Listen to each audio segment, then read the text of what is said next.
My name is Michael Paff with Network Data Security Experts, or NDSE. I want to thank everybody for coming out this afternoon. The idea of what we're going to do today is just to kind of bring some thought process to everybody in regards to cybersecurity, with regards to business. Maybe some of that will flow over into your personal life as well. I got to talk into the microphone because I'm not used to that. But we're going to talk about some very high-level things, get some thoughts running. We're going to start off. I want to show you a little video that I think everybody's going to enjoy. Then we're going to have some guest speakers here that are going to also touch on their process, their thoughts, their concerns that they can share with everybody else. And when we get done, we'll have a Q&A session that you guys can ask anybody on the panel the questions that you have, what it would relate to in regards to how they spoke, or if you have any other questions, we'll be happy to answer those as well. Sound fun? Cool. All right, very good.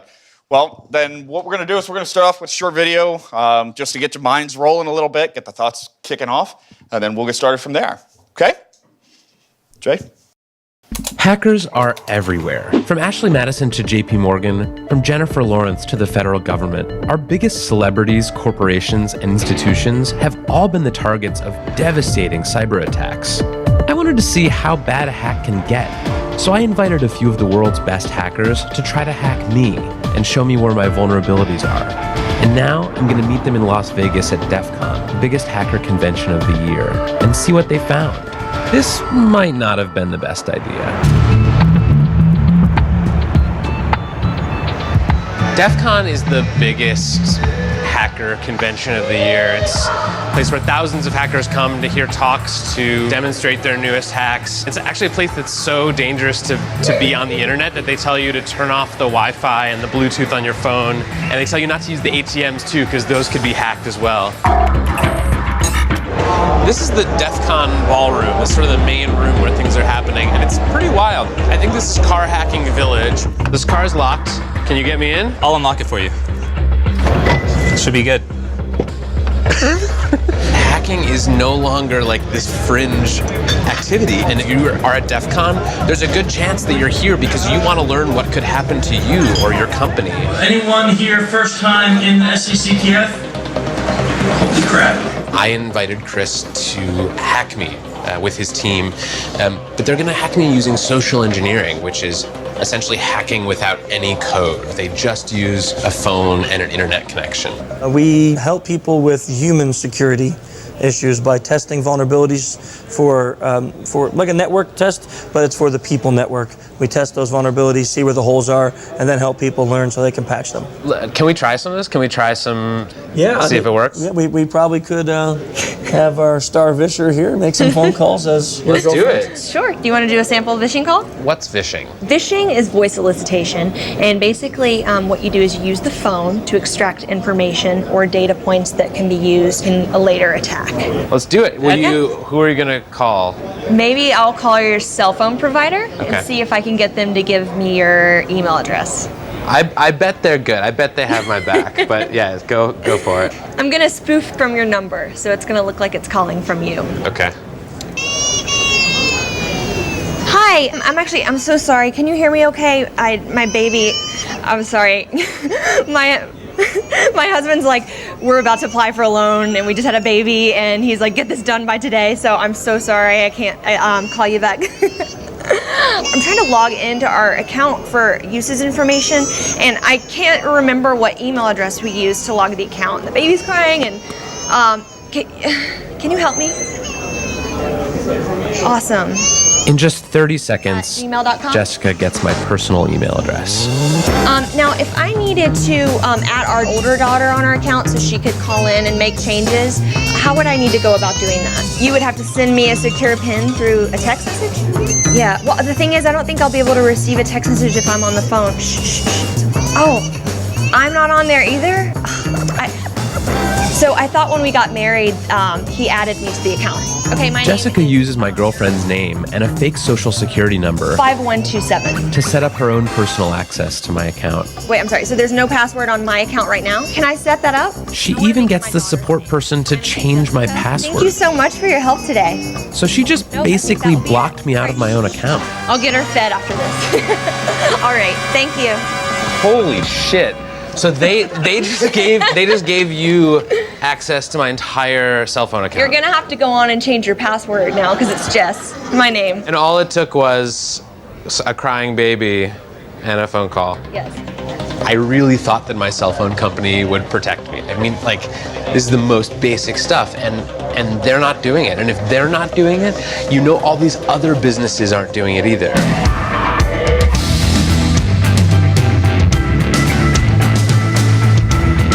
Anyone with a phone and an internet connection can do social engineering. But I was curious, what can a hacker with serious coding skills do? Well, DEF CON is the world's biggest hacking convention. It's hacking everything, hacking social, hacking hardware, hacking software, hacking various systems. I asked Dan Tentler, a well-known security researcher, to turn all of his firepower on me. I did get into quite a number of things that I found. So what were the first things you did? How did you start hacking me? I quickly found your Squarespace blog and had an idea. Basically what I did was created a bogus Squarespace site and sent an email to you, a phish asking you to go to this website, run this certificate installer. And I did it, because I'm an idiot. So once you ran that, it gave me access to your computer, and I created several fake pop-ups that looked like system pop-ups that would ask you for your credentials. You didn't even have to have my passwords. No, you gave them to me. I gave them to you. Yeah. So I stole your 1Password keychain. And 1Password is where I store all my other passwords. So effectively And your social security number and your Amex stuff and all your stock trading and bank information. I can send email to everyone in this room as you. I am you right now if I want it to be. If my evilness is working correctly, it should actually be taking pictures of your desktop and pictures through your webcam every 2 minutes. And I have been watching you for about 2 days now. In coffee shops, at your mom's house, on a plane. Here's you editing stuff. There's you like. Oh my God! So nervous. this is literally every 2 minutes through my webcam. Yeah, through this guy. How badly could you have messed up my life? I could have made you homeless.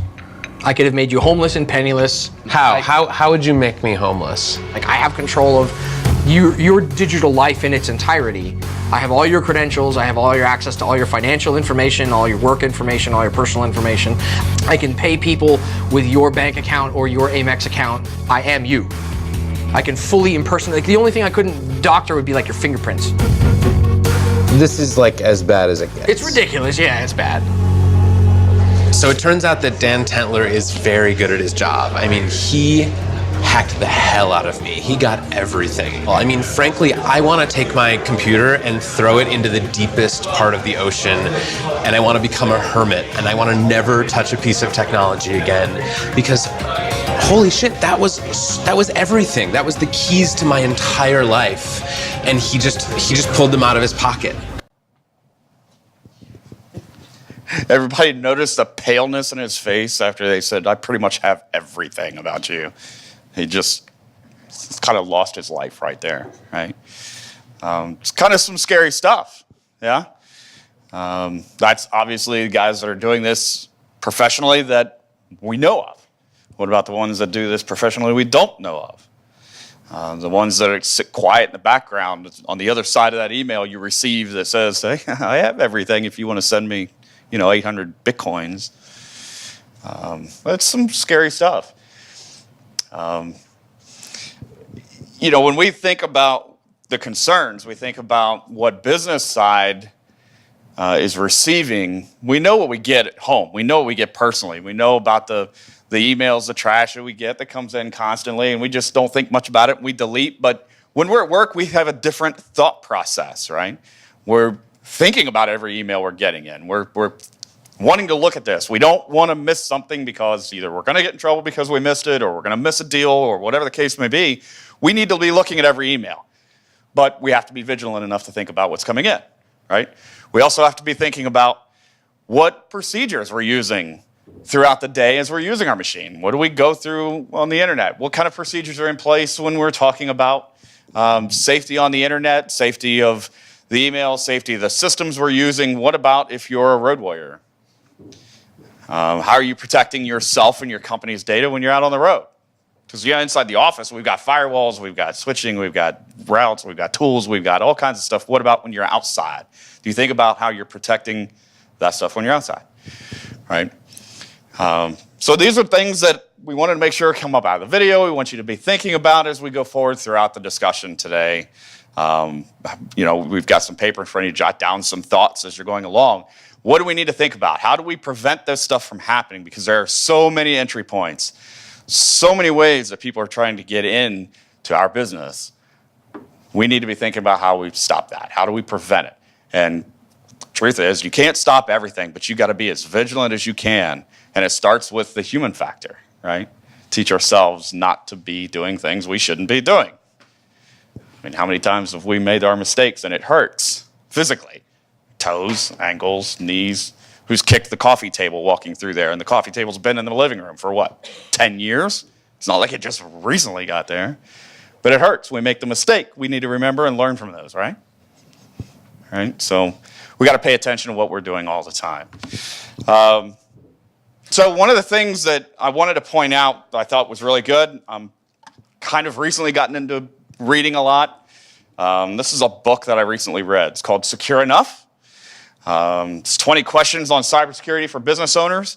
This was really good eye-opener on thoughts. What do we have to be worried about? As a business owner, as an executive, as somebody that's ultimately responsible for these kinds of things, what do I need to think about? What do I need to know about?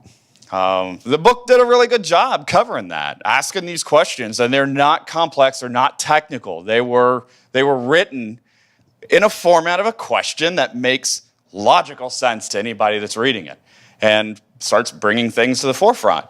Again, I'm with NDSE. We do this for a living to try to protect everybody.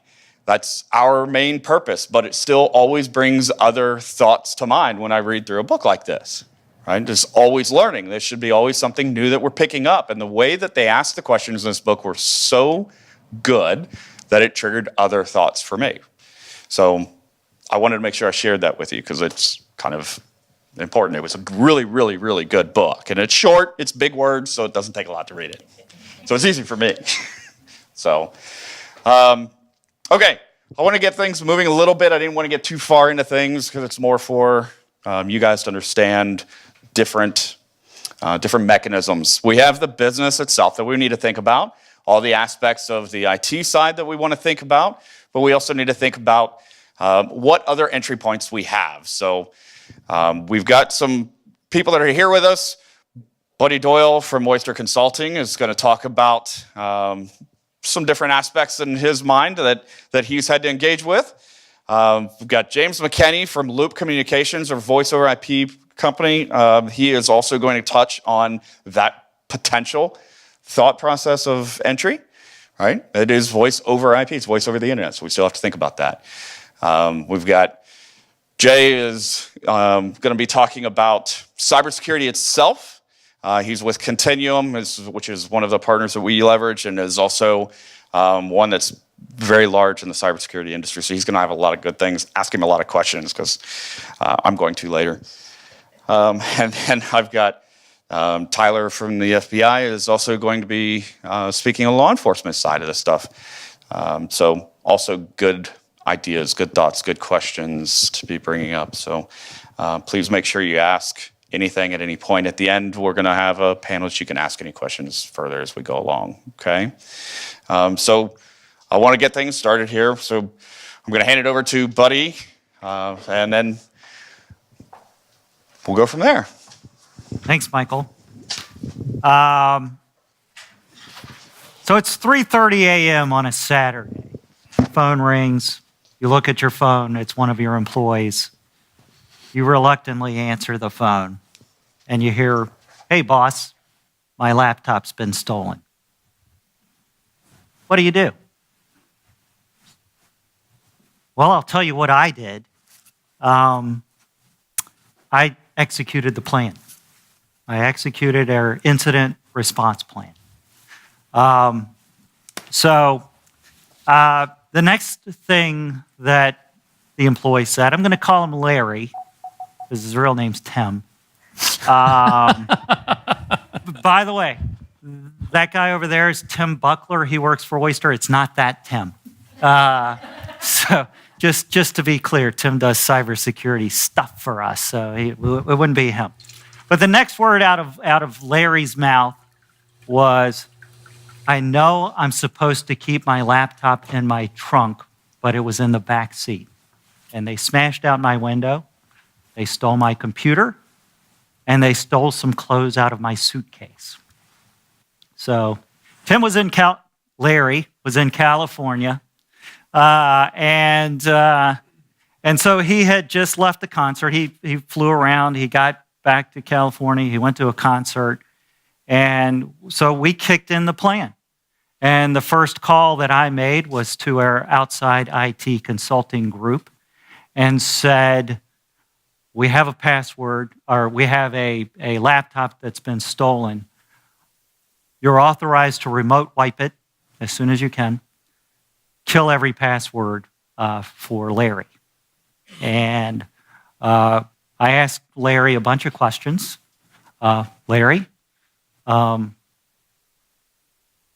just out of curiosity, what was in your trunk? And he said, lawn chairs and marketing materials. So the marketing materials, which I'm generally comfortable getting out to the world, generally I struggle to get it out to the world, were completely safe from anyone knowing what was in there. Fortunately, so was the laptop. It was whole disk encrypted. So we had that. We had remote wipe. There was actually, we talked about what was on it. Larry did sales for us. He didn't do consulting work or things like that. His job was to get out there and make sure everybody knew about the marketing materials that were safely locked away in their trunk. So we determined that there was no customer confidential information on there. There was no confidential information to speak of not related to Larry. And law enforcement had been engaged. We got in touch with Air Council as part of our process, as we do, so that when good people like Tyler come in to help, there are people helping Tyler understand sort of our perspective on data and what we feel good about people looking at and not looking at and things like that. But we kicked that into gear. So, but you know, that's just one example of things that can go wrong. And that has nothing to do with firewalls or routers or anything else. We were fortunate. We had planned. We had thought through a bunch of things. But today, you know, I really am going to talk to you with probably a few of my personalities that I have. One is going to be, I'm an entrepreneur. I'm the CEO of a company that I started along with a couple of friends. And so part of this is me as a business owner, kind of putting the business owner hat on. I'm also happen to be the information security officer for a company as well because, well, I don't know why. I should give that away. But we have 12 locations around the country where people work out of their homes. They work from our clients. And then we have one international location. So I have to take that into consideration as we're building our platform. I'm also a consultant to financial services companies, and they have rules about what they do. And one of those things that's expected is that they do due diligence on us. So I respond to a bunch of risk assessments every year. I've had people come into my office and audit us specifically. And they are in a highly regulated industry, but they're also in an industry that criminals covet the kind of data that they have. I'm also the CEO of a software company that serves financial services companies, so I'm a vendor to a highly regulated group of people where criminals covet what they have. So as an entrepreneur, I basically take a stance on what's the risk, right, to my organization if data ends up in the wrong hands. And fortunately for me, people publish the risk of having data get in the wrong hands. So IBM and Ponemon Institute every year they do a study and they talk about the cost of data breaches and what things look like out there in the world. And the average cost of a data breach in the world is $3.86 million, but in the US it's $7.91 million. That's $233 on average per record breached. So as you're thinking about sort of what your risk is, what do you have in there times 233s get you in the average area. The other interesting statistic that they publish is how long it takes to respond to a breach, right? To understand that a breach has occurred. It's 201 days is the average time it takes to discover that you've been breached. So the average person who's discovering today that they had a data breach is figuring out what happened on July 14th of last year. A lot of time has come and gone since then. But sometimes you actually find out you're actively being breached right now. People are in there and they're looking around. 52 days is the average time it takes to contain a breach. 52 days. So the average person today finding out they have a breach today will get it contained on March 24th. Right? So there's a bit of a downside to having data get in the wrong hands. So what we try to do is find out, why does data get in the wrong hands? And those of you who have unfortunately had to hear me talk about this topic before know I believe there's two reasons that data gets in the wrong hands. Bad guys and boneheads. And you have to protect from both, right? Larry said, I know I'm supposed to keep my laptop in my trunk, right? He knew. He had been through training. We had talked about this. And fortunately, Larry's a good guy and agreed to tell his story to our firm without any pressure. But to me, cybersecurity is a part of just securing information. There's a lot to it. It's not just the technology controls that you put in place. Those are really important. So the things that we do, there's a lot of things. I have a long list of things. I'm not going to bother you with all of them. But we do conduct risk assessments, and we conduct them at least annually, although, as I mentioned, our customers make us conduct them all the time. A lot of times when we get a new customer and they're kind of a bigger financial services firm, they send us this spreadsheet, and sometimes there's 1,000 rows on it, and sometimes there's 50 rows on it. We like the 50-row kind. But we use the NIST framework, the National Institute of Standards and Technology framework, for conducting our risk assessments. Those are the people that bring you the atomic clock, so you know what time it is. But they do a lot of other things as well. We do employee background checks. So before we hire anybody, right, the inside threat is as important as the outside threat. So we do background checks before we bring anybody on as an employee or a contractor, and then we do them again.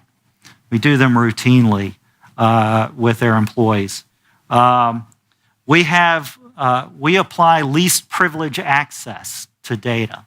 Right? That means that if you're an employee at Oyster, you get access to the data you need to do your job. You don't get access to everything. So we segment by customer, we segment by the kinds of work that you're doing, and basically try to keep that data tight so that if somebody has a password breached or something like that, or somehow somebody gets their account compromised, we have the least amount of data getting in the wrong place as we can get away with. We do talk about cybersecurity and information security on a pretty routine basis. I would say probably at least 7 or 8 times a year in all associates calls, we're talking about securing information, the latest threats that we're seeing, things that are coming along. We do it all the time. We do annual training as well. There's the big PowerPoints that you can walk through and scare everybody. And that one was pretty cool video, actually. But we do talk about it, and we train people, and people remember, right? Larry remembered when he called what he was supposed to have been doing. Didn't make him do it, but at least he was willful in his misconduct. No, I'm just kidding. You got to be kind to folks when they click on the link. You want them to tell you. I got an email, I clicked on the link.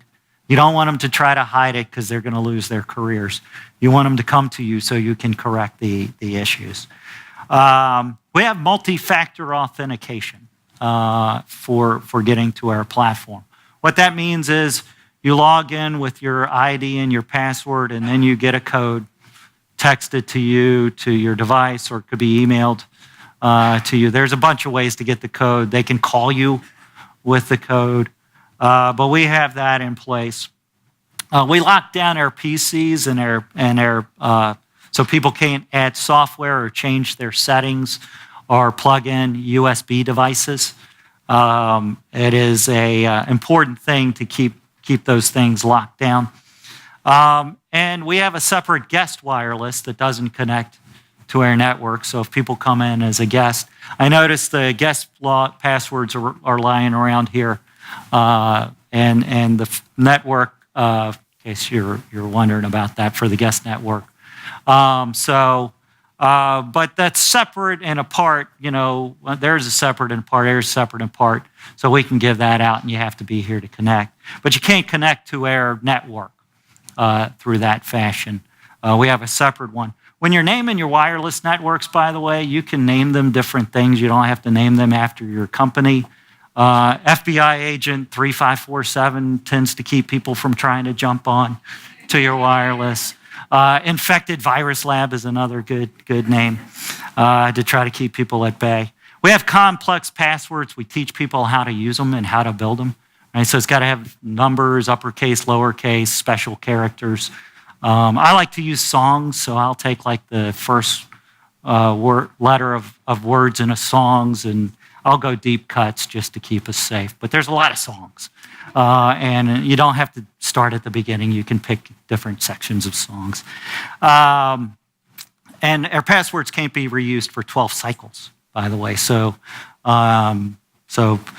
we also encourage people not to write them down. And we go looking to see if people have written them down. So you'll see me walking through the consultant space on a pretty routine basis to see if I can see anything that bothers me. But that's another thing, right? You can do all this technology stuff, but if you have an office and somebody's going out and they've locked themselves out 4 times, so they hide the key card like under the mat, and then you like lift up the mat and there's the key card and you swipe in, and then you go in and there's passwords written down on desk. Probably not going to work all that well. Everything we have is encrypted. All the data that we have is encrypted, whether that's on the servers, that's on the laptops. By the way, we have no servers in our office. So if somebody comes in to do a smash and grab job, there's no servers in there to take. Everything's at a data center with guards and things like that. We reconcile our equipment, right? So if a laptop were to walk out, it might walk away for a little bit, but it won't walk away for long. So every quarter we reconcile our assets, and we have asset tags on the back of our equipment that we scan in, make sure it's still here, check that against their books and records. We lock our files, we lock our doors, we lock our work areas, we have cameras, we have pins to log into doors and swipe cards and things like that. So we have pretty good security at the office, physical security. We have quarterly penetration tests that are done, and then we get more tests. We test their testers, don't we, Michael? So we do that, and we obviously have the response plan that we've unfortunately had to execute, and we have insurance. So we have cyber insurance, and we had a thoughtful process about figuring out kind of what to include in there, and we have pretty good discipline so that we can collect should we ever be in a situation where we would have to, and we know it's not enough. Right? We know no matter what we do, it's not enough, because criminals, they're professionals. They do this for a living. They understand that you get a good return on your investment. And so, before I hand it over to the real cybersecurity testers and technical guys and all that kind of stuff, I did want to kind of point out that if you're interested in understanding more about the return on investment that you can achieve, here's a price list of things for you, so you can buy banking Trojans and ransomware and things like that. Software to take control of desktops for $100 or something. Michael told me I was overpaying. So he went through the price list here and said, but the return on investment's pretty big, 600, 800 times, maybe more, right? And you can buy this code on the dark web, you execute it. We see things, we block out other countries from coming into our data as best we can. But you can see that there are lots of ways to buy data from hackers, or to buy the tools to try to go get the data yourself to sell to people. So it's a really complex problem that we're trying to solve. And so it takes a lot of time. It takes some discipline. It takes some focus. So I'm glad you're here to get sort of educated on and aware of kind of what happens and some techniques. By the way, you're going to be talking to the folks that help us out as well from NDSE and Continuum and folks like that. So with that, I think I've probably said enough. It's probably time to hand it back to Michael. Thanks, buddy. Say, Oh, you're too kind.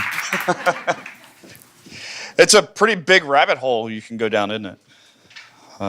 There's a lot of things that Buddy does. By the way, I think Mary Kay, Buddy, you also sell Mary Kay?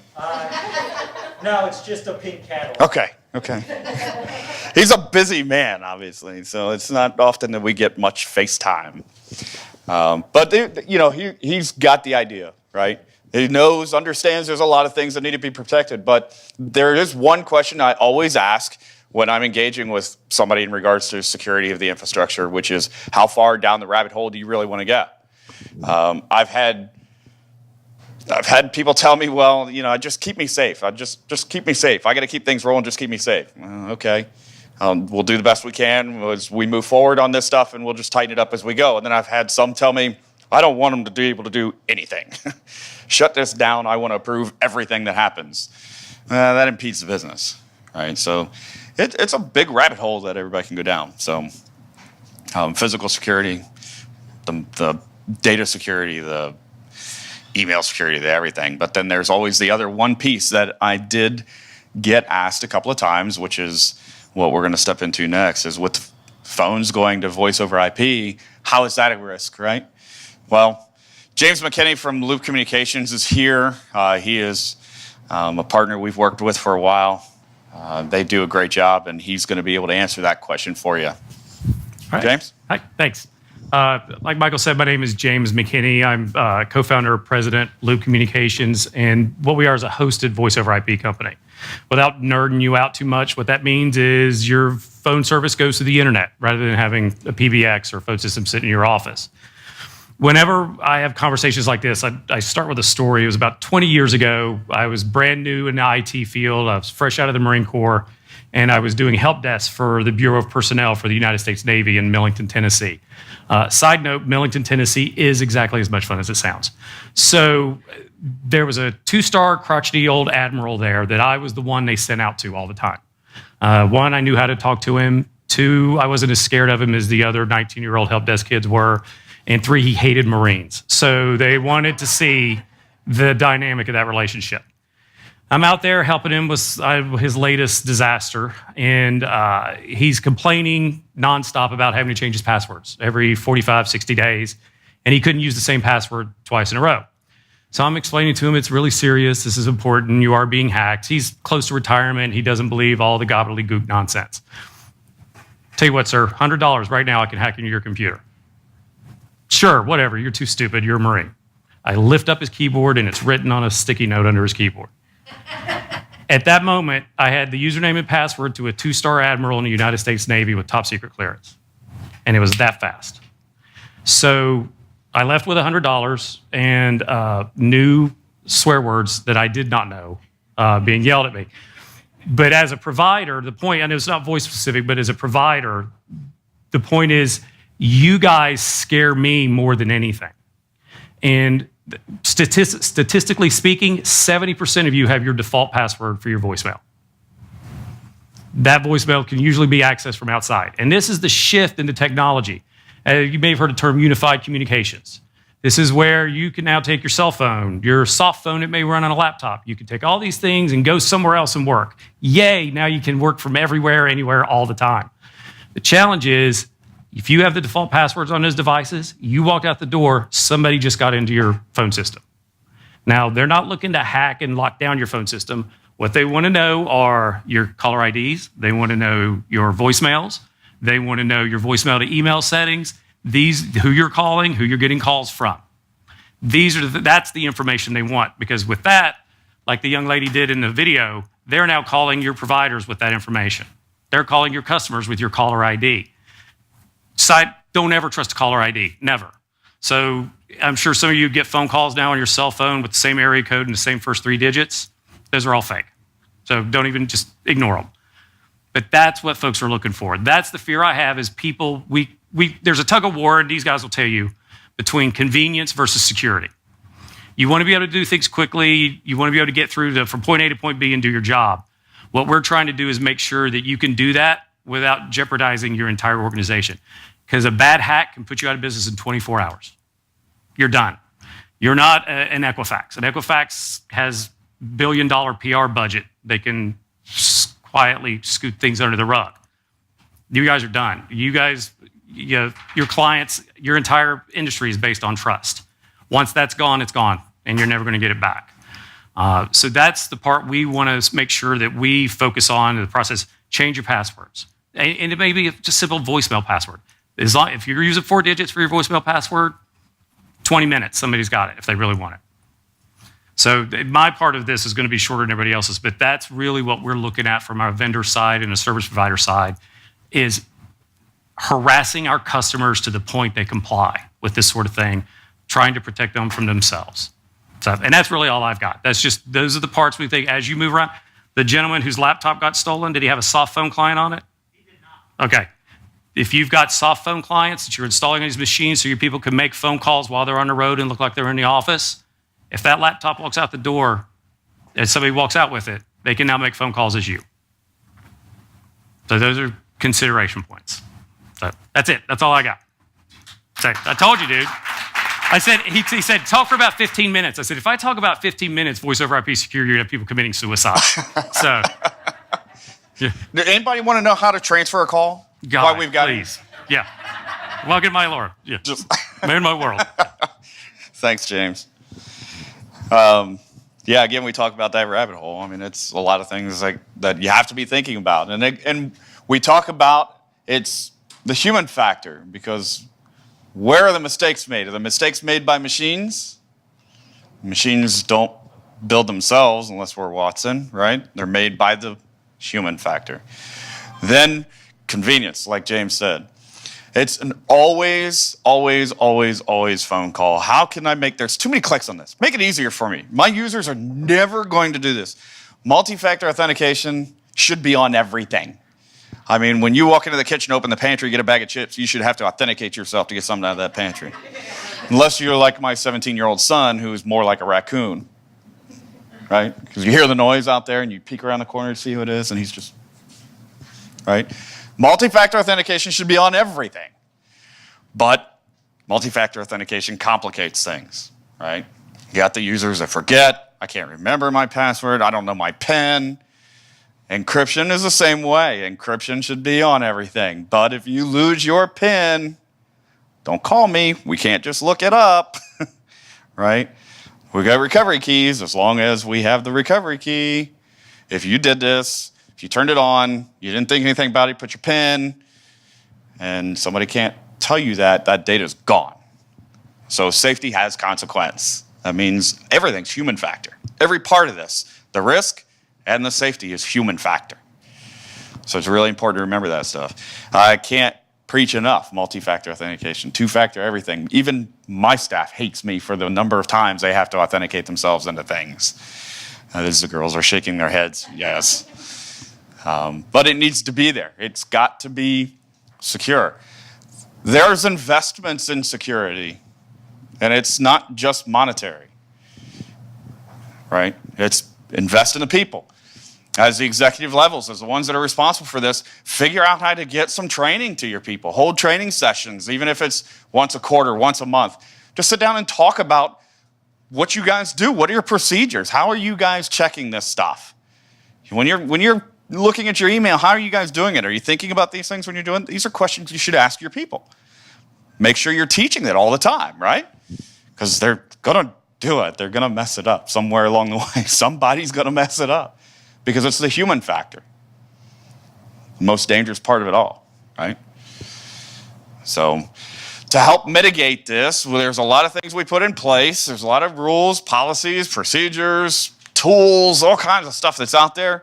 And Jay Rarcy is from Continuum. He's one of our partners. He's going to talk about what some of these tools and things are that are out there, and also some of these deeper thoughts that you need to have. So great resource to ask questions with afterwards, and take advantage of it. Okay, Jay? Thanks, appreciate it. Okay, let's make this interactive. You guys are probably tired of listening, right? So we're going to ask them a few questions. Why don't businesses, or why aren't you investing in security in your business right now? Budget? Yeah, people don't budget for security because for the most part, there is no return on investment. There's no competitive advantage. There's no efficiencies gained by it. All it is risk management. Why else? Lack of knowledge of what's going to be most effective. Yep, they have no idea what to do. Matter of fact, the IT teams don't even know what to do sometimes because IT is not security. And we'll cover that here in a little bit. That's a great one. What else? Yeah, it slows us down. I mean, you guys know what multi-factor authentication is? You've heard it like 12 times already today. You guys know what it is? So your bank or LinkedIn probably require it now, where you type in a password and they send you a text and that you put that in the system. That's multi-factor, and multi-factor is based on one of three or two of three things. Something you know, like a password. Something you have, like a phone or a PIN that gets texted to you. They've already proved you are who you say you are. And lastly is biometrics, a fingerprint or a retina scanner. It takes 2 out of the 3 to meet that multi-factor requirement. But even that we can get around today. So a hacker that actually knows what they're doing, in a few minutes, when you click on that link in the email, they can now pick up all of your multi-factor activity and they can pretty much hijack your banking session or whatever else you're doing. So I didn't mean to scare you, but yes. What else? Any other reasons? Anything else you guys can think of? Not seeing a need for it. Yeah, a lot of businesses say, well, I'm too small. And we'll cover some of those today because that's certainly a great topic. The other one is that, the last one is, they don't care about my data. I'm too small, and why do they care about me? And we'll cover why that's relevant today, because it's not that they care about your data. It's rare that they actually steal your data anymore. They want to encrypt it so you can't access it.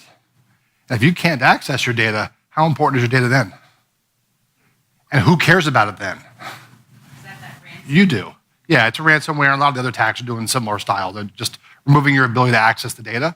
If you can't access it, all of a sudden it becomes kind of important. You can't deliver on production. You can't deliver your CPA services. You can't deliver banking services. Whatever your industry is, doesn't really matter. If you can't use it, now it matters. Okay, so I'm gonna back up a step. That video you guys watched before, NDSE actually gave you these little pieces of plastic that are on your tables. Those are actually designed to tape on your laptop and cover your webcam. And you can open it when you need to use it, and you can close it when you're done. So if you're not sure what that little piece of plastic is, that's actually what it's designed for. All right, so let's run through some things. First off, we now know that cybercrime is larger than all other reported forms of cybercrime, of organized crime combined. Okay? But we're not hearing about all of it. We hear about the big names, we don't hear about the small stuff. And that's key when we're talking about why this all matters and how it fits in. But I'm gonna take a step back for a second, I'm gonna go up a notch. Because most of you either have to make a decision as a business owner, or you've got to talk to your board of directors, your CEO, your presidents, and explain to them what the problem is. The first problem is that there's a 0% unemployment rate in cybersecurity. Now, I'm telling you that because right now there's 1 million unfilled cybersecurity positions worldwide. There's not enough guys like me, like Tyler and everybody else who's here that spend time helping defend. There's more attacks that we can defend against, and it's not getting better. By 2021, there'll be 3.5 million unfilled positions in cybersecurity. If you've got kids heading into college and not sure what to do, it's a really good place to be. Okay, for the next probably 4 to 5 years, we can't hire fast enough. Okay, so someone's going back to school, I would definitely look at some variation of cybersecurity. But we mentioned this early on, the big attacks, I mean, we're not Marriott, I'm not Target or Home Depot or these kinds of companies, right? Anybody here work for those companies before I pick on them? Okay, so let's talk about some of the big names that have been breached here recently. I won't go through all of them, but I want to touch a few of them and show you how the impact actually falls back and would match something that could happen in your business. So the first one I'm going to pick on is Target. Okay, they're an easy target, haha, sorry. So Target has just now recovered their stock value. And they were hacked, how many years ago was it? It's been a while, okay? They were the first major provider that got hit. Everybody said, I don't want to shop there anymore because of that. I'll go somewhere else. When you think about that, you may have been one of those people who even didn't know it. But Target got hacked, but it wasn't their fault. Which is going to sound kind of strange. They were breached because their HVAC provider was breached. So their HVAC, the air conditioning and heating company, they were the ones that were breached. And they found on that network spreadsheets that showed all the access information for wireless networks to all the Target stores nationwide. And so in basic concept, the hackers sat in the parking lot and joined the wireless network and realized that the HVAC network was on the same network as the credit card transactions. And that's how the hack actually occurred. Now, Target got the black eye, right? The other ones we all heard about. Very few of us knew it was the HVAC company.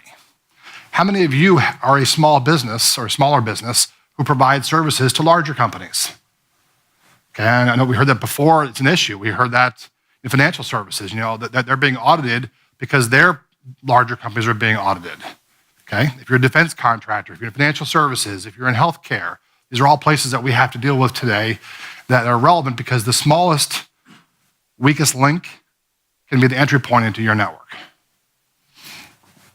I should go back, sorry. Equifax. Equifax was actually breached twice with the same attack. The difference was the first time it happened, the attackers weren't good enough to use the exploit to be able to gain and access the data. They came back like 4 months later, I think it was, and used the exact same exploit to break into exploit that screwed all of us. They got access to our social security numbers, our date of birth, our everything, right? And Equifax knew they had a problem, and it was a patching problem. They couldn't install the patches because the patches, if they were installed, would break their credit systems. And they had no way to mitigate the threat, no way to stop it from happening. And so while they were working to try to get the systems so they could patch them, they got hit again. That's how we all were affected, all impacted. Okay? These are problems that we can solve ourselves because an unpatched machine at any size business is a liability. Marriott. Marriott's been in the paper and in the press and the paper quite a bit here lately, right? How many of you have stayed at a Marriott in the last few years? I do all the time. I'm either on the road educating and teaching people about cybersecurity, or I'm out actually solving incident response scenarios, being called in to help because it was too late. And when I saw the whole Marriott breach, I looked at it differently than what actually happened and how it happened, like the technical side of it. What I saw was really interesting. So we all know that the database that was breached was the Starwood guest database. It wasn't actually Marriott's original database with all of our stuff. It was Starwood, SPG. And the original intrusion happened in 2014. Okay, so stay with me now. We've got a timeline here for a second. Marriott didn't buy Starwood until 2016. They bought the breach. Their mistake was in due diligence. When they bought that company, they didn't run security tests on the data to see if they had been compromised already. And in that process, now a couple of years later, when the hackers tried to go back and re-access the database, they figured out that bad things were going on. Of course, they announced it and they've come out and handled it. But they bought that hack that is causing them so much grief. And they paid a lot of money, like, I don't know, $13 billion. Okay? I'll give them credit. What I liked about how they've handled it so far, because reputation is everything, they've come out and said, we will pay to replace your passport. That's the most important piece of data that was actually acquired out of all there, or out of that database. So knowing that they'll spend that kind of money, that's hundreds of millions of dollars they're going to spend to replace 360 million potential passports. I give them an A+ for how they're handling it. The fact that it happened kind of sucks. So why don't we hear about small businesses that have been breached?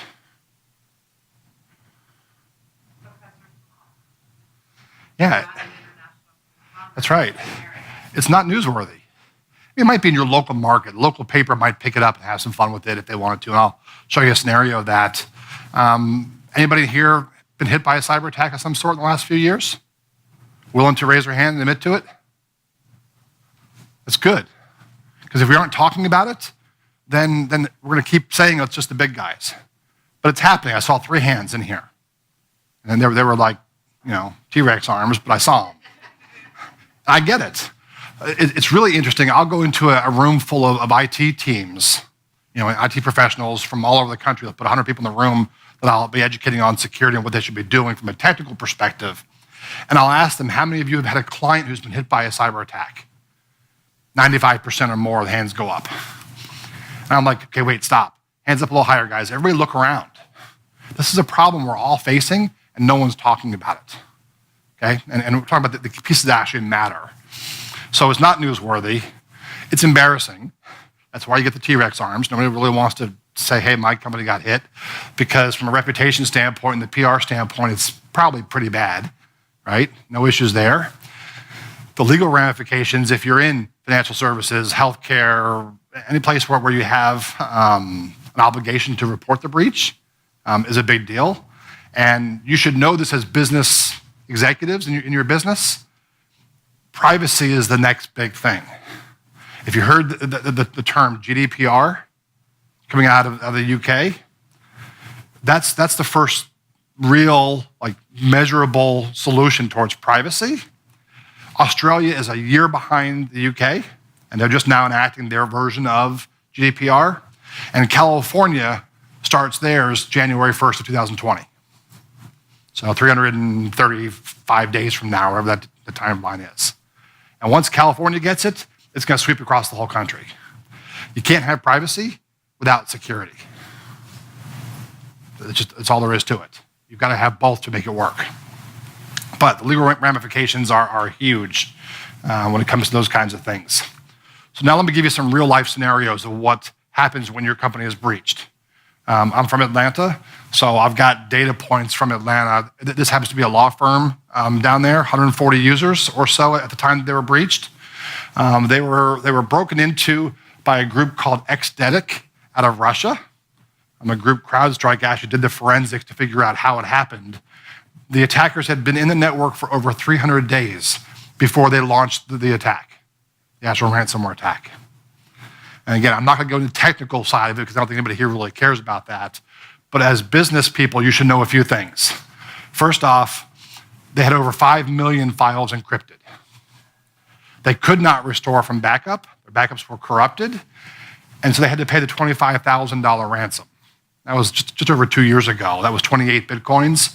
Today, it would have been about 6 times that amount if it was the same number of Bitcoins. The reason they couldn't restore from backup is because they were corrupted, but corrupted is kind of a loose term. How many of you know how to back up a system? You've ever used Carbonite or any tools to back up? So how it works is you install the software to back it up. Then you check the boxes and all the things you want to back up. So if it's your own computer, it's my documents, it's my pictures, my music, my desktop, my favorites, just things that you care about, right? So what the bad guys did, since they were in the network and no one noticed that they were there, is about 90 days before the attack occurred, before they launched the ransomware attack, they actually logged into the backup systems and they unchecked all the data folders. And all that was being backed up were the routine Windows files, the one that comes on the computer the day you open it up and turn it on. There's no data there, no value. The IT team that was helping them kept getting reports every day saying, our backups are successful. They're seeing green check boxes on all the servers. Everything is good. It wasn't. That's why you have to test your backups. And whether you use NDSE or somebody else, you want them to actually test your backups on a twice-a-month basis or more if you can handle it. Okay, there are some tools out there now that will actually do it for you daily through automation. Just do it, because no one noticed in this case the backups went from like 12 terabytes of information to 2. And that's technical. It went from a cargo van full of data down to a Pinto. Okay, no one noticed. Those are things that matter and that your team should be looking at and paying attention to. So because of that, they were down for 2 weeks. So that they paid for the encryption key. They got it back from the hacker. They actually gave it to them, which actually happens more times than not. The problem was it took 39 hours per terabyte to decrypt. So you can encrypt really fast. The decrypt process takes longer. Okay? Law firm, called 100 attorneys running around who can't do anything. They can't send email. They can't enter time they can't look at contracts. They can't look at case information. They can't do anything. Okay? It was bad. And they did not have an incident response plan. They had a disaster recovery plan. If they had a fire, they were okay. But they were not prepared for a cyber attack, which is different than your typical disaster recovery plans we see today. Any questions on this one?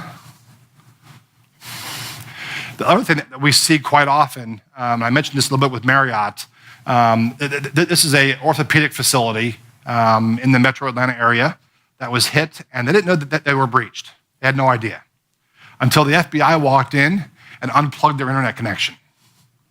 They sat down with the doctors and said, we have found 205,000 patient records for sale on the dark web with all the information, name, address, telephone numbers, email addresses, social security numbers, payment information, and what the symptoms were and what the treatment was.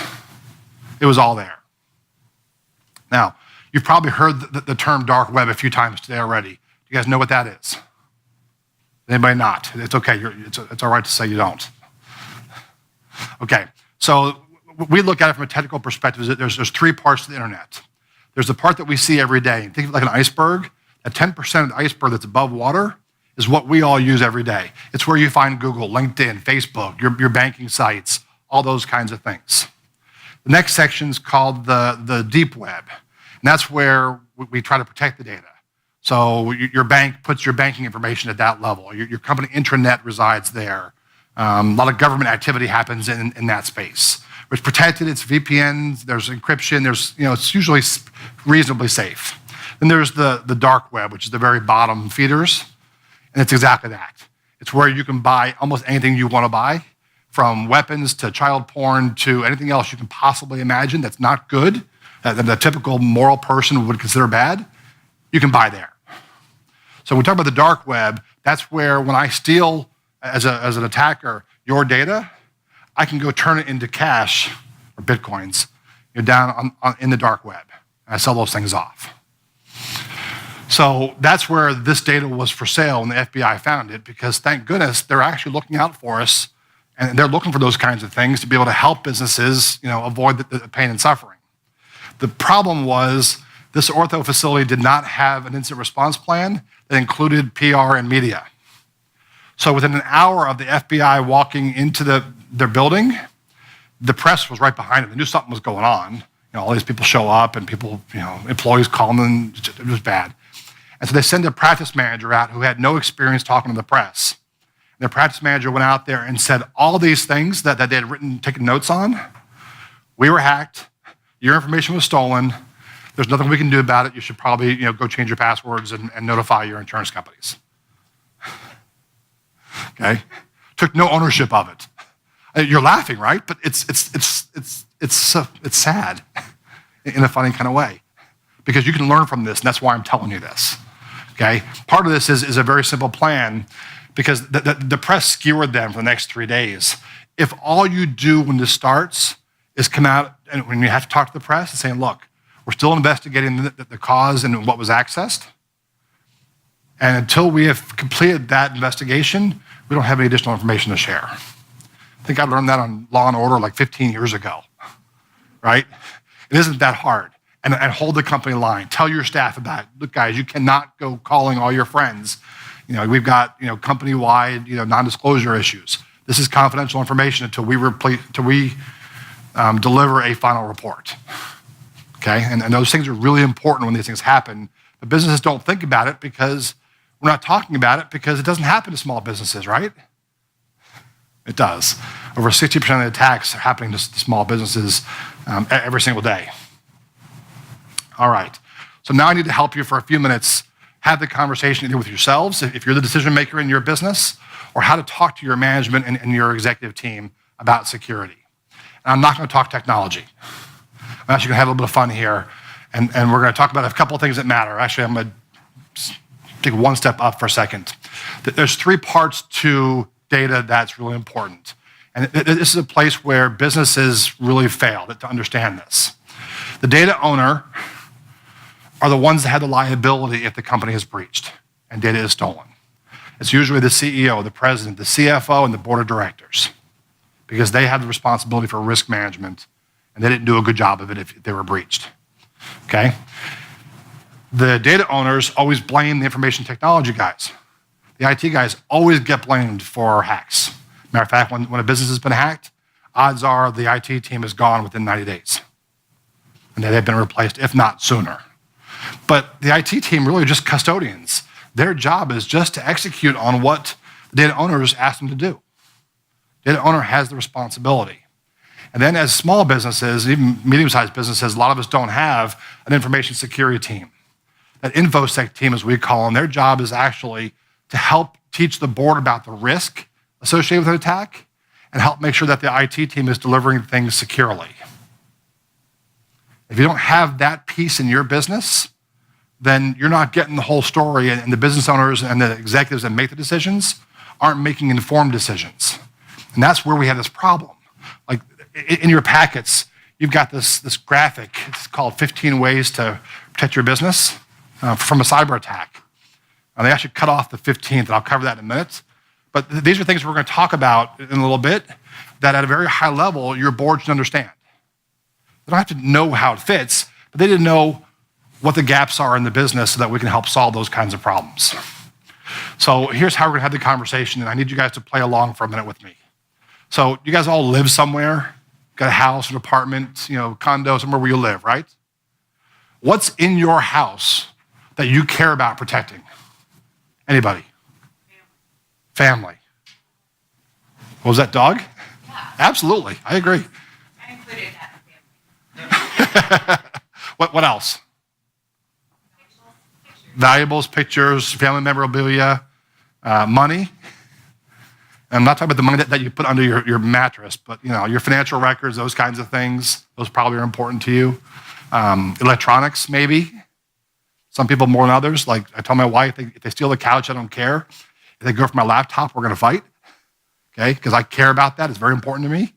And so we can quickly identify what's important to us in our house, right? Well, if we can do that, tell me then how you protect your house.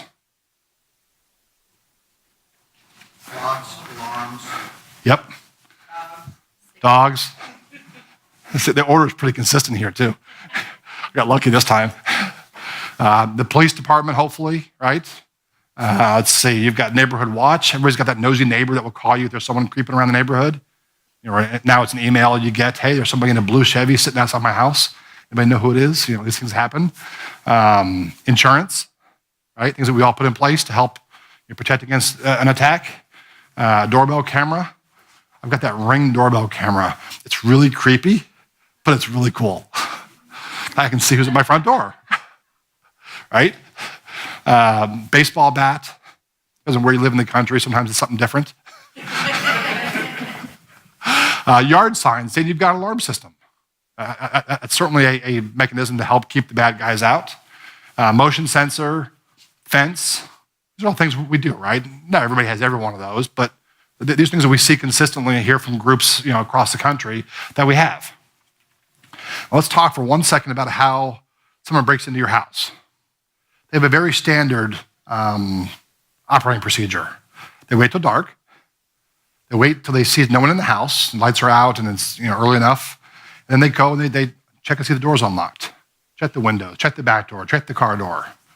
And if it's all locked, they either can force their way in, or they can go down to the next house, and then one after that, and one after that, so they find one. It's a numbers game. On the internet, they can check the doors on your network and the locks on your network from anywhere in the world anonymously, as often as they want. Matter of fact, most businesses don't realize that people are scanning their network about 40 times an hour to see if you left any doors open. Okay? So when we look at these, the first column there are all things that we do to protect our house, right? We're trying to be preventative. I want to stop them before they come in. The next ones are things we do to detect that there's something going on, right? The last ones are things that we can do to respond to an attack. Is that easy? We all get that concept? Of those three columns, protection, detection, and response, which are the most important? Protection? If that was the case, people wouldn't be breaking into our houses and wouldn't be breaking into our networks. Because they can get through. Otherwise, we wouldn't have this whole industry. We wouldn't be here talking about cybersecurity, would we? Anybody else? Yeah, it's from a cyber perspective, it's detection. I mentioned before, they're in the network 200 plus days before we even know that they're there. If we don't detect them sooner, we can't avoid the pain that comes with it. And I can't respond until I've actually identified a threat. This model right here came from a guy named David Stelzel, who's also a CISSP and trains businesses on security. But this is the easiest way to explain to your decision makers why security is important, and then figure out where you should invest. What's really interesting, and we heard this earlier on in the presentation about the NIST presentation, and what NIST is. So first off, we identified what was important, right? What's in your house that you care about that we have to protect? And then lastly, we put in a recovery mechanism. So if all else fails, we have a way to recover. And that is the actual NIST security framework in English. And that NIST framework is what all compliance, not all, but most compliance is based around. Okay? If you get those 5 things reasonably right, you're gonna be in good shape. I also will tell you that you shouldn't throw money at security just for the sake of throwing money at security. You should never spend more on security than you're actually going to lose, right? I mean, don't overpay for it. And what you really want to do is figure out what to protect. The identify phase is actually the most important thing that you can do. Now, I mentioned that there's 15 ways to protect your business from a cyber attack. The very bottom option, by the way, is the 15th one is cyber insurance. You should be talking to your insurance agents tomorrow. Have them review your cyber capability. What do you have? Because when you talk about risk mitigation, if you can transfer risk and the expense of it over to the insurance company, that's certainly the place where you should start. And it's not expensive. Cyber coverages are very, very inexpensive. Then what you should do is sit down with NDSE or your IT team and have an honest conversation around the other 14 boxes. Check the boxes on things that you have in place that are working, circle the ones you don't, and then make a good business decision on what the effect will be if I deploy those. But you can't make a good informed decision until you do a security assessment. You should actually do the risk assessment, go back, identify all of your important data, your important assets you care about, and then look at the protections you have in place to defend those items. Look, if they break into your business and they take out your accounting system, that's going to impact everybody in the room, right? But if they come in and then they just encrypt 3-year-old tax records, yeah, it sucks, but it's okay. I can keep doing business because of that. If your email's down, if your telephones are down, the whole world knows, at least the ones you care about, your customers and your employees. So go back and do their risk assessment so that you can actually figure out what to protect, and then your teams can figure out how to protect them. And then that's when you should spend money on security. So where should we start? A risk assessment. Well, one more time, where should we start? Okay, it's good, because it's really important. You can't manage what you haven't measured. So with that, I'm Jay Ryerson from Continuum Security. Thank you, guys.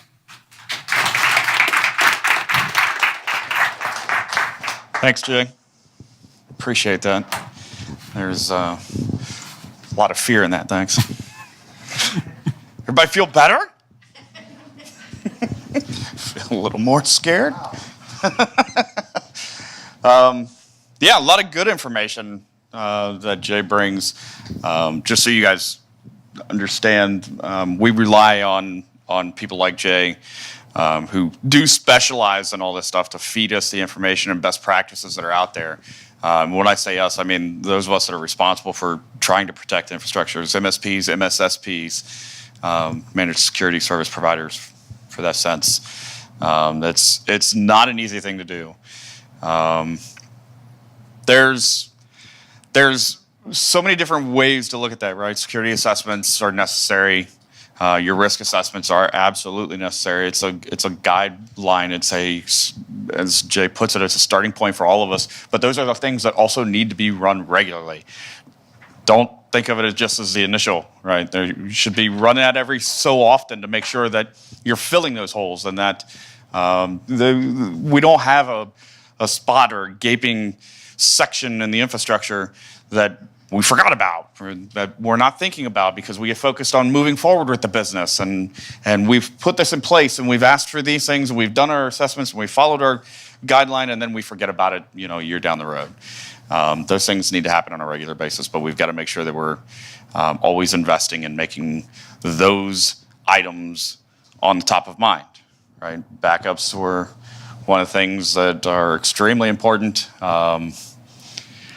More important than anything else that's happening, obviously. It's got to be recoverable, but it's not always going to be 100% recoverable, right? There are, as Jay said, times that if they get something that's inside the infrastructure that ends up encrypted, do you need to invest the time and the expense in bringing that back? Or is it everything and we've got to bring all of it back? I had a customer a couple of years ago up in, I think it was Illinois they were up in, and they got hit with social engineering. One of their accountants answered the phone, and the guy on the other end said they were with Sage Accounting, and that there was a request from the company that they needed assistance in correcting something within the database, and they were just trying to follow up on this ticket to figure out what's going on. And the user that answered the phone says, "Oh, well, yeah, it's been screwy, so there's probably something going on. What can I do to help you with that?" They said, "Well, I just need to get access in there to take a look at the database. Let me see what I can do." And sure enough, they went to a link they were provided, and this so-so on the other end of the line ended up accessed remotely into the machine. Nobody knew any different. Is there anything to prevent that from happening? All the tools and security measures and everything in the world. They threw everything at this to try to protect them. That was a human factor, right? They said, "Yeah, but come on in. Here's my machine, have at it." And they walked away with the entire financial database. Split, disappeared. Come to find out after the investigation that was done internally for that company, there was no request that was ever put into Sage asking for help with this. And we have no idea why you allowed somebody on the other end of the phone remote into your machine. Verification, right? Check on this. Yeah, cringe. Makes you sick to your stomach almost, doesn't it? But we do it, human factor, right? Ransomware is out there. Is there any way to protect against it 100%? No. We do absolutely the best we can do to try to prevent it, but that means we've got to plug every hole. Can you plug every hole? No. There's always water somewhere in your house coming in from something, right? So you have to do everything you can from every entry point like we talked about before, right? There are a number of entry points that come in. So we have to try to find every way to prevent these people from coming in, whether it be monitoring everything better, whether it be backing things up 100 different ways, whether it be teaching our people different procedures to prevent things and putting different steps in to say, please do not talk to anyone without calling IT first and say, is it okay if we do this before I send them our database to everything, right? It happens. It's happening all the time. When, like Jay pointed out, we do hear about it on the news. We hear about it all the time. We try to teach our kids. I've got a 20-year-old daughter who has just really got her foot in the door of being on her own doing things. And I've got my son that turned 18 today, as a matter of fact, who, you know, smartest kid in the room. So he knows better than dad. I worry about that generation because these are the things that we see happening all the time, and they're going to be running the world right behind us. So do they think about this stuff? Are we passing that along? And the answer is no. They put everything on Facebook. They put everything on social media. You need my phone number? I don't know. I got onto my wife last night. She's very short, quick story because this is a lot of fun. It really drives me crazy. We're a Westie owner. West Highland White Terriers. So my wife is like infatuated with these dogs, and it's fantastic. There's a group out there for Westie owners that get around and chat and share pictures and everything like that. She loves to spend time on there. She friended somebody on this group because she just loves the dogs. She talks about those boys all the time. And last night, my wife sends a message to her, a private message. And I said, why are you talking to this person? She's like, what do you mean? What's wrong with it? I'm just being nice. And I said, this woman's looking at her phone going, who are you, you stalker? The woman on the other end accepted the friend request, accepted the acknowledgement and the message. Didn't think twice about it, right? Social media. For me, it was kind of humorous because my wife's just communicating. She's sharing. She's talking with people. But the other side of me looks at it and says, is there any thought process along the way of maybe I shouldn't do this? Do I really know who this person is on the other end of the line? All right? We just don't know. So we got to think about it. We got to think about all aspects, and that's what we try to do. We as in everybody out there in business, because this is a team effort. It's not just your job. It's not just our job. It's not just his job or her job. It's a team effort for everybody out there. Small company, large company, private individuals. We feed into all of it. It has to be a team effort. We try to fill all those holes, close all those gaps as much as we can. And we have to do that by best practices all the time. We hear things that Jay is talking about, the types of things that Buddy has been dealing with, the mindsets of, ease of access, like James was talking about. So when these kinds of things happen, and they obviously do happen, as we've seen, what's the next step? Right? What's the last piece of everything that we can do to try to stop this from happening any further? Well, we have something in place that can help. We've got law enforcement that's in place that can try to help us with that, right? We need help from them to reach beyond what our grasp is and say, you got to help us track these people down. Stop this. What else can we do? Teach us how we can help you as well to stop that, right? So this is a good opportunity now. We'll open it up to the floor for those of you that would like to take a break, but just FYI, bathrooms are here.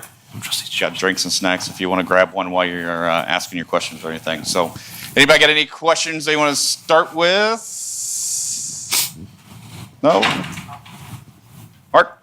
So Reese, you're talking about patching the computers and so forth.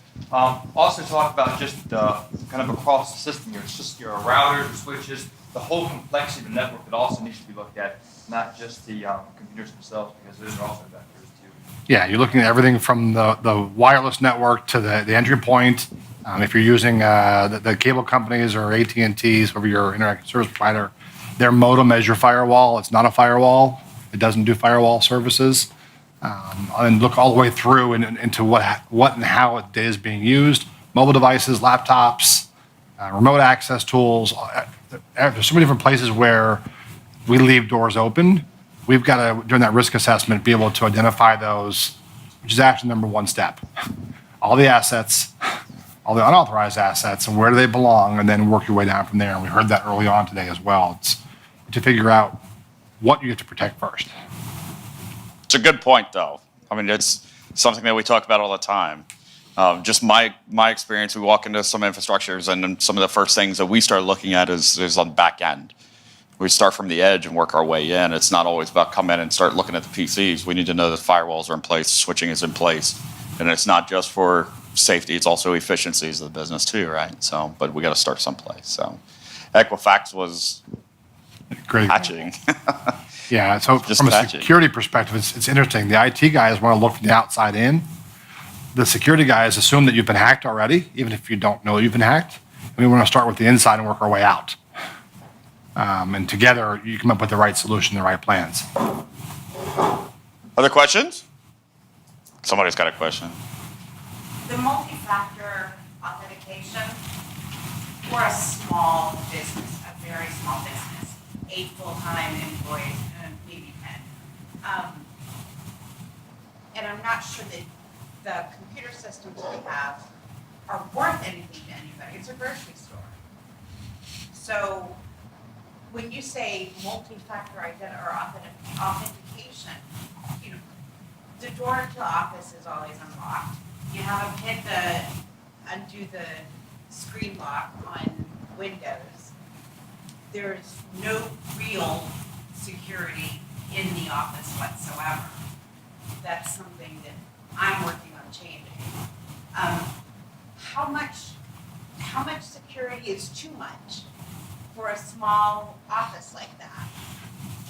So when you go through the security certifications and the process, I mentioned this before, you don't want to spend more than the value of what you're going to lose.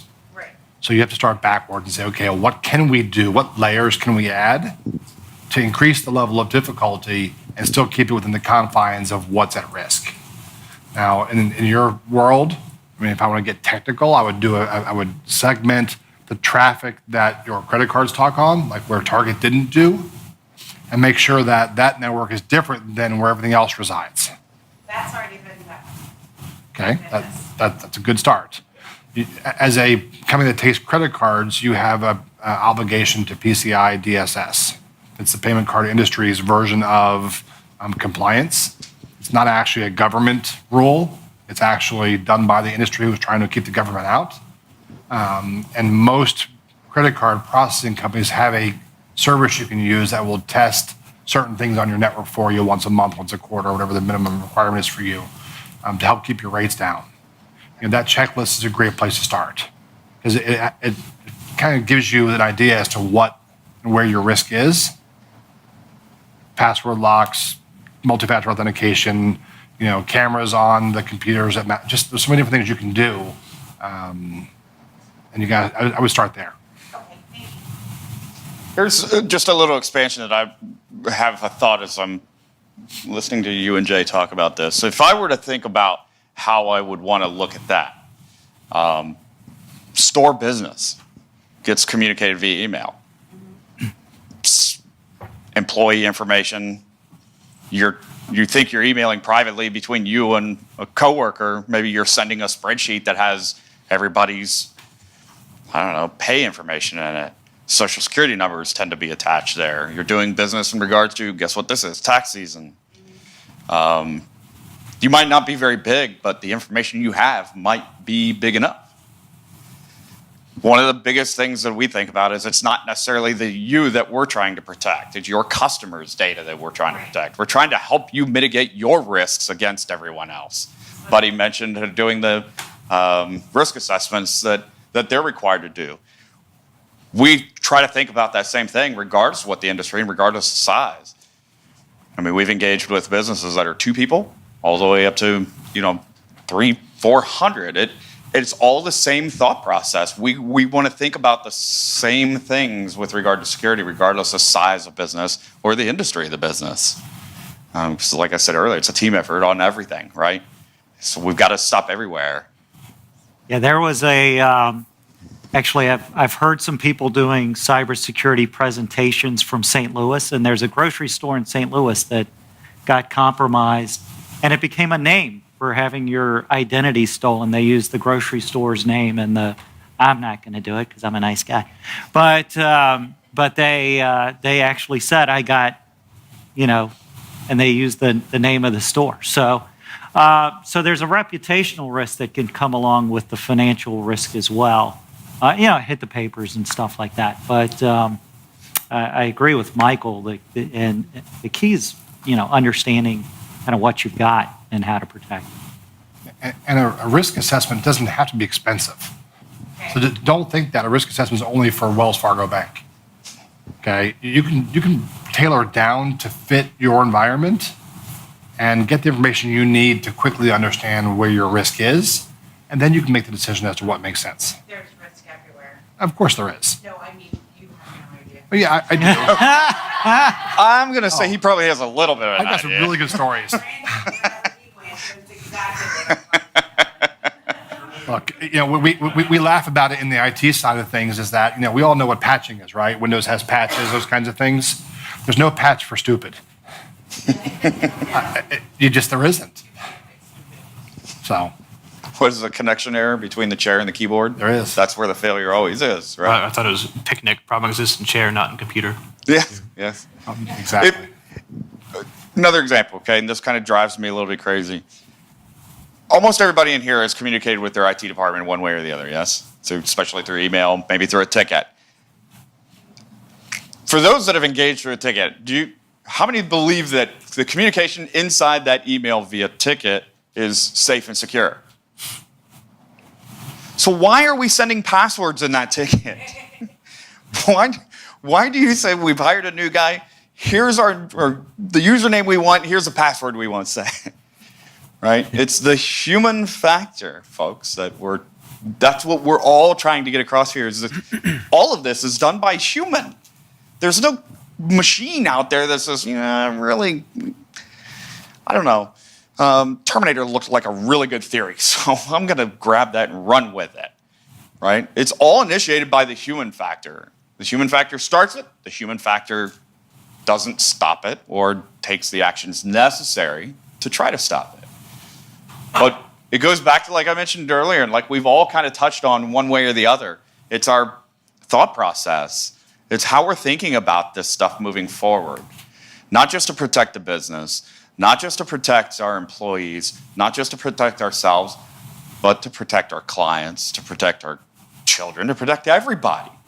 We all have to figure out a way to think about these steps and these investments that we're making, leveraging the resources that are available to us to get this to stop. Well, I think it just let me interject. I think it's important. 5 of the most paranoid guys in the world are sitting up here right now, and there's a reason being is the vast majority of hacking that happens out there is not really hacking. It's automated scripts that somebody is just running from somewhere. So the part we're trying to address is to stop that, to protect you from that. The Equifaxes and the targets, those are elephants, and there are hunters out there hunting those elephants. Those hunters, they're not really going after you. The guys with real skill aren't going after you so much. The guys that have no skill, who can't get a date, are the ones that are just downloading this stuff and running it. So that's where they're generating income. That's what we don't, we joke. You don't have to be the fastest antelope out there. Just don't be the slowest, because the one that's the slowest is the one that gets eaten. So any effort at all to do this stuff is going to make a big difference. Like he said, if you use your cable modem as your firewall, you just come on in, guys, to see what you could get. And when we talk about being paranoid, we see these logs. I've sat and watched somebody in Beirut spend 4 days trying to hack into our servers. Just watching, just seeing them, and it was nonstop. So I knew it wasn't a person, it was a script, just bang, bang, bang, bang, bang, bang, bang. And that's exactly what's going on your connections right now. We're not making it up. It's exactly what's happening. And it's not just financial worlds, it's everybody, your house. There was a church I was engaged with that, same thing. They would need the ability to be able to work from home as they need to, and they were getting brute force attacked. They're just hammering against it, trying to get in. So we got to shut it down. We see it all the time. And Michael asked the question, have you been attacked, right? I think it was you that asked that question. Have you been attacked? Yeah. No. I mean, I'm married. But the question was, maybe it was you. Have you been attacked? Everybody's been attacked. Yep. If you have a computer and email, you've likely gotten a phishing scam or something like that that I consider to be an attack because that's the way I get attacked the most as a business. Absolutely.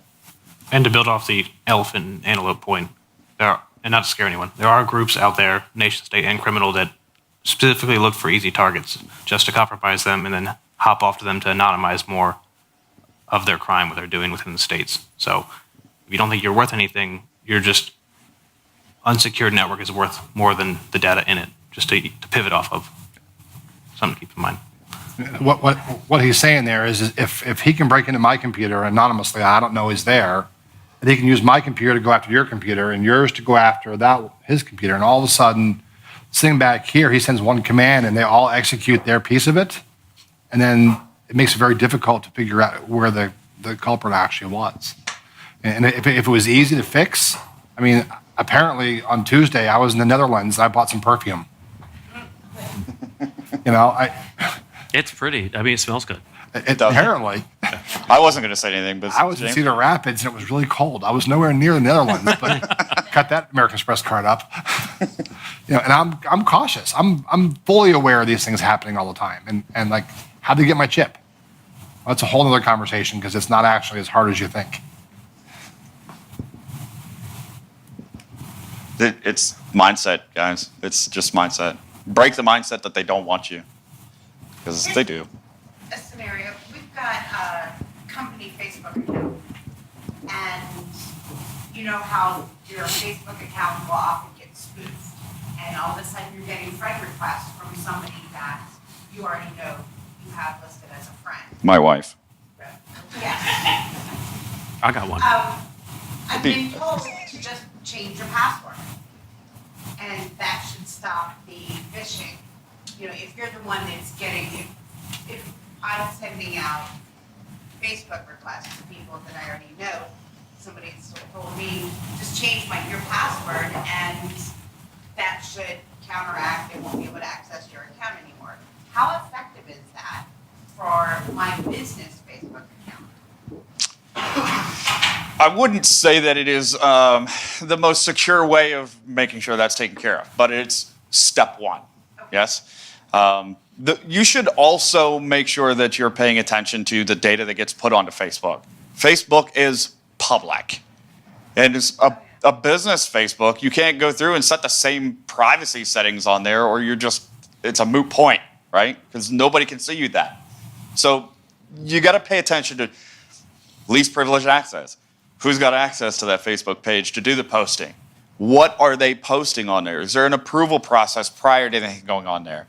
That way, if your page is spoofed for some reason, you don't have anything you got to be concerned about other than maybe somebody put up a sale that's happening on Friday when really it should have been on Saturday. Or, maybe your company picnic is going to happen on a Wednesday when it's supposed to be 3 degrees outside.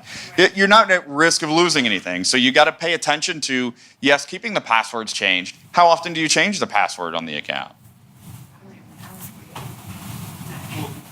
Michael, if they're spoofing the account, aren't they creating an account with your company's name, stealing one of your pictures, sticking it on there?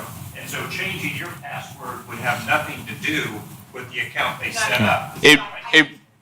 I was using my personal account as an example, but as it pertains to my company account, that type of thing. Yes. So if a spoof is, like you said, it's a chain or it's a replication of what's there, right? To make it look like something else. And then trying to make contact with your friends so you can access their Facebook account. Right. Correct. Vendors or whoever you might have. The idea here, the key here is to pay attention to what's there. Everybody that's involved in that should know. So even if it's a company page, if there's one administrator of your company's Facebook page, they should know exactly what's happening on that page. So if it shows up somewhere else or a friend ends up trying to like that or getting information to you about that, there's not much that they're going to get or see. It's a pointless page. You can't stop that from happening. Just like you can't stop the email address. I mean, if we wanted to, we could send you an email today coming from Tyler. You're not going to know any different unless you know how to go back and reverse that, go back through the headers and everything, try to trace it back and figure it out. But it's no different than spoofing anything. You cannot stop it, but you can control what's out there. You can control what you're publicizing. Remember where you're putting this information. Even your company webpage. Be cautious about what you're putting on your company webpage. So change passwords all the time, yes. It should be regular. No matter what, you should change your passwords. And it's terrible, I know. So there's a couple of best practices. First off, if you've got a business Facebook site, create a new user account that is the admin of that is not an account that you use day in, day out. That's not out joining other connections. So that account won't have the ability to then, no one knows who they're attached to. So you can minimize the impact, but I'd be really careful about what you put on social media. And so how many of you have filled out a form where you put in, username and password, you had to add a security question? The security question, the most common one is your mother's maiden name. Well, on Facebook or social media, are you linked to your mom? And is it common for women who have been married to put their maiden name in their name? So my mom, rather than being, Phyllis Ryerson, is Phyllis Bose Ryerson. So if they can find me, they can find her. She doesn't know how to protect anything. And now if I use my mom's maiden name as my security question, they've got more information than they needed to have to break into something else I've got. Or where you went to school, or your kids' names, your pets' names. Those things are all out there. And so I'd be very careful how you put that out there and how you teach your kids to put it out there. That's really where it's an issue. You're all, aware enough right now, but like Michael was saying, our kids have no idea. And that they just think that it's all secure. Someone else is doing it and it must be secure because it's an app on my iPhone. Why is it not secure? Right? Yes. Actually, I have a question about the voice over internet. Sure. Thanks. Yeah. Yes. Well, I have a longer list of things to go back and check on all the other stuff. But our company just recently switched to a system like that. Mhm. And you mentioned the default passwords, which luckily I think everyone has changed. Probably. 70%. Statistically, it's 70% have not. But are there other high-level things? You mentioned the soft calling, which I think several of us have on laptops. But what are a few other high-level things? Web portals. Do you manage the system yourself, or is it managed by your provider? Okay, that's the big one. Does each extension have their own portal? Have they changed those passwords? For example, with our service, every extension has their own portal they can log into and see their call history, their voicemail, call forwarding, to be able to manage all that stuff. And that is 24 hours after they come onto our service, we are sending an email saying, these people have not changed their passwords. So those are the big, anytime you put something out there, those are going to be ingress points. So they're just websites. And people are going to say, oh, well, what's that? So yeah, those are the ones you want to check on. Same thing with other devices too. If you've got scanners attached to your network that email things to you, they come with default passwords. So as you're putting devices on your network, what's the default password? Have they been changed? Look at everything. The voicemail is really important because a lot of times I say things on the phone I'd like to keep to between me and the person I'm talking to. But think about everything with default passwords. Yeah, we try to think about the fact if it's got a network connection, it's accessible from the internet. Something else I'd like to note is that your IT people should never ask you for your password because they don't need it. They have their own password. Yeah. So they say, what's your password? You say, you're obviously not my admin. Now we go back to process and procedures, right? So, that's inconvenient. That's right? the key. It's inconvenient. That's what we hear all the time. It's just let me just give you my password. I don't want to have to change it again because I've got all this multi-something in place and I got to change it and then I got to wait for my phone and everything else, right? So they don't want to change it. Some of the things that we've done in the past is we've put security questions on there. So somebody calls in, want password change, they need to answer a security question before they're allowed to change it. If they can't answer those questions, then they need to contact their supervisor, and their supervisor needs to contact us and say we need to change passwords. Because that's social engineering, right? Remember I told you about the Sage database that was taken by a phone call? We watch somebody's internet service get taken over by a phone call. You never know. Tickets come in with passwords in them all the time. It drives me absolutely crazy when people put their password in the tickets because they don't think about it. We just don't think about it. And then they use the same password across everything they use. We talk about the phone system. James was talking about the portal. You have the ability to log into that portal and forward your phone calls from your desk phone to anything you want in the world. Right. Well, now you got somebody out there that's pretending to be you conducting business. I mean, it's easy to be done. And there are things that we just don't think about. We just, we move through our day so fast. We just don't think about these things. So it's a change of mindset. That's the whole point. It's change of mindset. Think about these things. Think about the concerns. Jay scared me, so. Who's ready for a beer? Yeah. How often should you do risk assessments and training? That's a good question. How often should you do the risk assessment training? I think risk assessments should be done at a minimum of every quarter. Now, how far down that rabbit hole I talked about do you go with your risk assessment? Do I think you need to hire some third party and have them come in and drill the crap out of your IT team every quarter? No. That hurts. But it's secure, and it's the right thing to do if you're that in touch with making sure that this stops. Every quarter, you should be doing some form of risk assessment.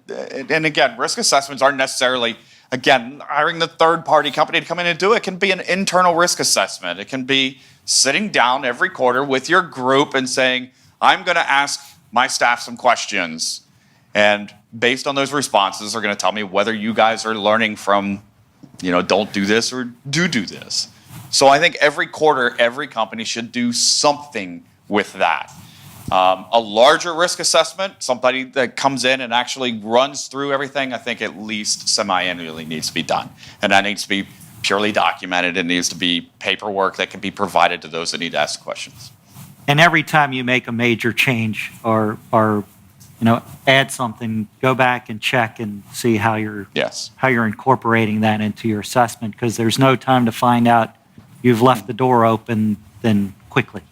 Yep. Yeah, like I'm deploying a new phone system. Go back and do the impact analysis. What changes on our network that we need to put protections in place for? That's the kind of change he's talking about.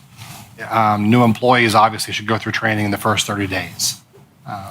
We see companies now that have got the automation, the tools that exist that will actually test your team. They'll send fake phishing emails. And if a user clicks on it, it forces them into a video. If they don't click, they get a star on the next, staff meeting.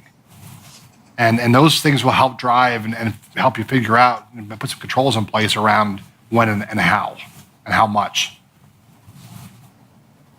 Because they still probably have to actually do their job. By the time that they, put in 19 passwords and multi-factor this and that and then everything else, it's time for lunch. I have one practical use question, just in general for my personal life as well as for my work. You keep saying, have different passwords.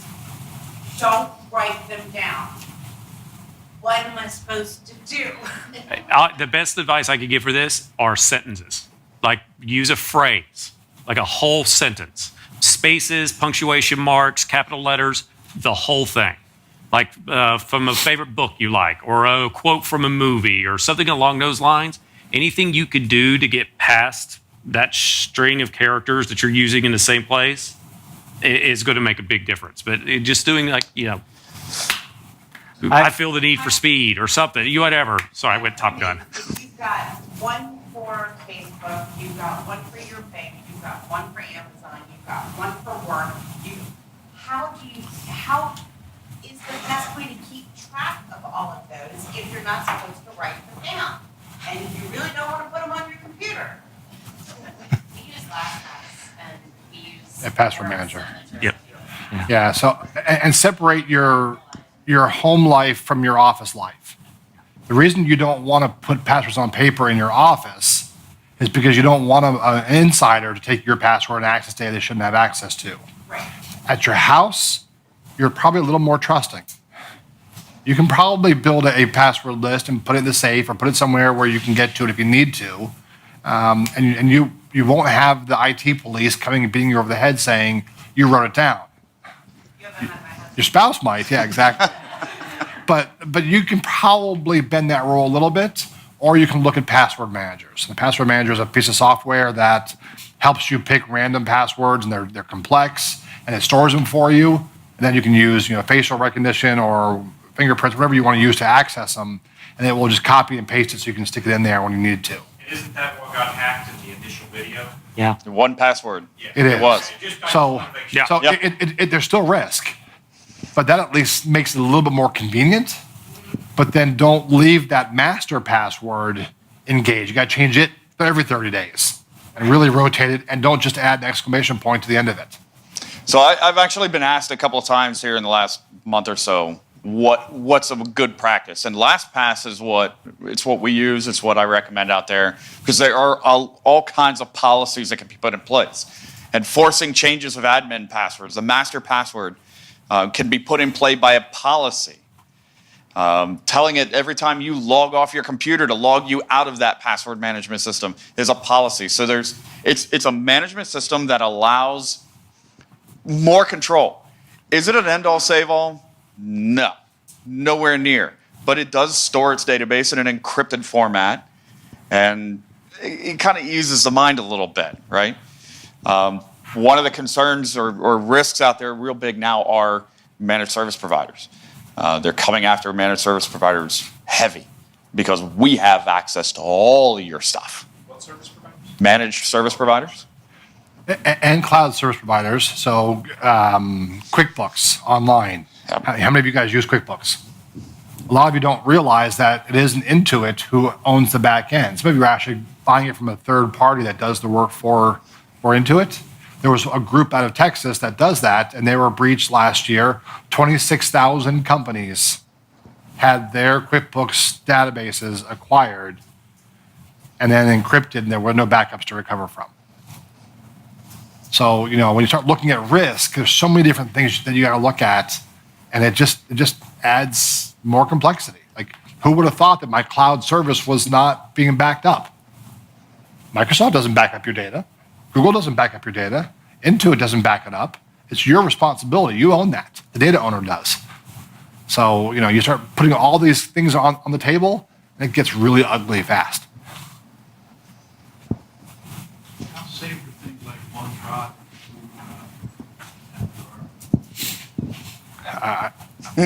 It's not as good as it used to be, but how many times a week do you see business email compromises take advantage of Office 365? Every week. So That law firm with 5 million encrypted files, that stuff is all out on OneDrive. only if they were paying for the backup service, but up until recently, nobody was backing up Office 365 data. And even then, Microsoft doesn't really do it for you. You got to pay for that service. And yes, it can be encrypted even if it's out there in OneDrive or SharePoint. It's a data store. It's just not in your office. It's just not in your location. Some of the things that have to be thought about as well as the backups. Jay talked about the fact that they go in and they uncheck the box so it's not being backed up. What about the fact that they actually encrypt your backups and now your backups are encrypted? So when you restore, you're restoring encrypted data. And those are in cloud services. Yeah. The risks are just so widespread that it's absolutely impossible for anybody to put their finger on it and say, I'm safe. I'm not leaking anymore. It's impossible to stop it 100%. If you think you can, get it out of your mind. It doesn't matter how much money you throw at it. It's not going to happen. It's due diligence, and due diligence is through process and procedure. It's through mindset. It's the only way to stop or mitigate the risks. We're paranoid, yes, but the idea is to mitigate the risks. Yeah. Try to stop it as best we can, knowing that it's not going to happen all the way. As Henry Kissinger said, just because you're paranoid doesn't mean they aren't out to get you. Right. Yeah. That's why we drink so much. And on that note, any other questions?